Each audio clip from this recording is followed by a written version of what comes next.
स्वागत है आपका हमारे चैनल मोरल स्टोरीज पर। क्या आपने कभी सोचा है कि समुद्र मंथन सिर्फ एक पौराणिक कथा नहीं बल्कि जीवन की गहरी सीख भी देता है। आज हम आपको सुनाने जा रहे हैं समुद्र मंथन की रहस्यमयी कहानी, जो बिहार के बांका जिले में घटित हुई मानी जाती है। मंदार पर्वत और पापहारिणी तालाब इस अद्भुत घटना के साक्षी कहे जाते हैं। लेकिन ये मंथन क्यों हुआ? महर्षि दुर्वासा के श्राप से देवता अपना वैभव खो बैठे।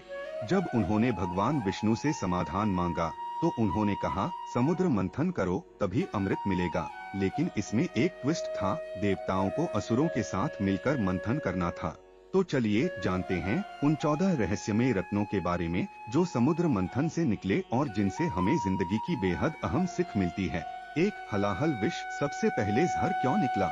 मंथन शुरू हुआ और पहला रत्न निकला, पर वो था जहर। इसकी ज्वाला इतनी भयंकर थी कि देवता और असुर दोनों जलने लगे। घबराकर सबने भगवान शिव से प्रार्थना की। शिव ने पूरा विष पी लिया, लेकिन माता पार्वती ने उसे उनके गले से नीचे नहीं उतरने दिया। तभी से महादेव नीलकंठ कहलाए। सिख, बुराई हमारे जीवन में आती है, लेकिन हमें उसे अंदर नहीं बसने देना चाहिए। 2, कामधेनु गाय। मन की पवित्रता। फिर निकली कामधेनु गाय, जो इच्छाओं को पूरा करने वाली थी। इसे ऋषियों ने ले लिया क्योंकि यह यज्ञ और धर्म के काम आती थी। सिख, जब मन से बुरे विचार निकल जाते हैं तब हमारा मन कामधेनु की तरह पवित्र हो जाता है। 3, उच्चैश्रवा घोड़ा। इच्छाओं की लगा। एक शानदार सफेद घोड़ा निकला जिसे असुरों के राजा बलि ने ले लिया। यह घोड़ा बहुत तेज और ताकतवर था। सिख, अगर इच्छाओं को नियंत्रण में नहीं रखा तो वे हमें भटका सकती हैं।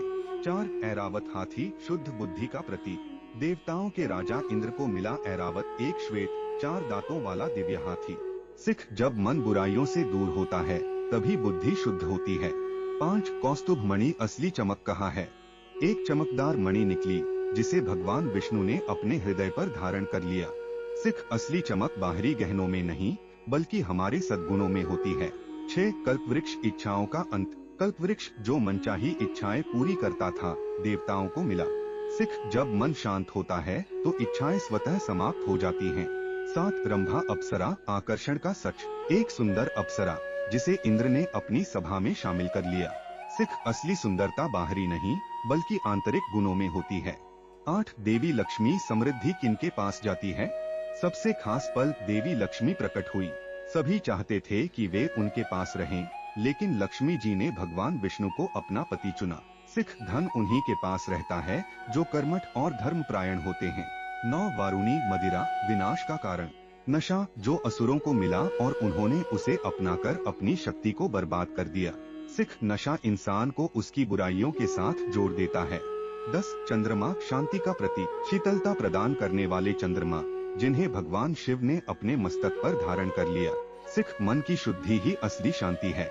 11, पारिजात वृक्ष। तनाव का अंत। यह वृक्ष थकान दूर करता था, इसे देवताओं ने अपने पास रख लिया।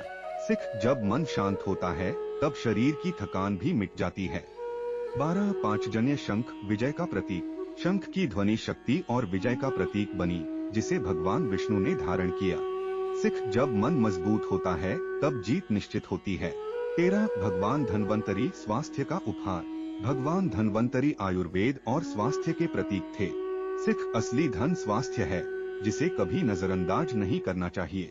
14, अमृत। अमरत्व का रहस्य। आखिर में निकला अमृत, जिसे पाने के लिए देवता और असुरों में लड़ाई हुई, लेकिन भगवान विष्णु ने मोहिनी रूप धारण करके देवताओं को अमृत पिला दिया। सिख, सच्ची भक्ति और अच्छे कर्मों से ही ईश्वर का आशीर्वाद मिलता है।